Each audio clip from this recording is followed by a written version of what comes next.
Offer লগাই নেকি আজি? নহয় এইটো আইফোন 14 কালি ৰাতি আমাৰ ষ্ট'ৰত আহিছিলে আৰু আজি যিহেতু ছানডে আছিলে ছানডে অফাৰত লগাই থৈছিলোঁ। আজি ভাইটি আহিলে, বিপ্লৱ ভাইটিয়ে আমাৰ পৰা এটা আগতে আইফোন 12 মিনি লৈ থৈছিলে। বাকী এইটো চলাই কেনেকুৱা পাইছিলা? পুৰা কণ্ডিশ্যন পুৰা মজা পালোঁ, চলাই কিনে ভাল আছিলে মোবাইলটো। তথাপিও মানে এক্সচেঞ্জ কৰা মোৰ মানে এটা মানে কি বুলি আশা আছিলে, তো চেঞ্জ কৰিলোঁ 14 ল'লোঁ গাইছ।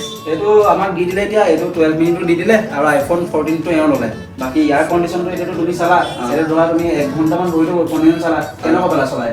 মজা চলাই চালোঁ, ঠিকে আছে। পুৰা একদম হেভি আছে আৰু লগত গিফ্ট হিচাপে আমি আকৌ এডপ্টাৰ কৰি দিছোঁ আৰু এইফালে অৰিজিনেল কেবুলৰ লগত আছে।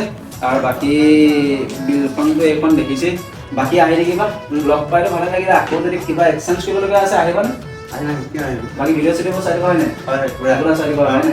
বাকী ঠিক আছে, লগ পাই ভালে লাগিলে। Thank you, bye bye. নকৰো ভয় বাপেৰৰে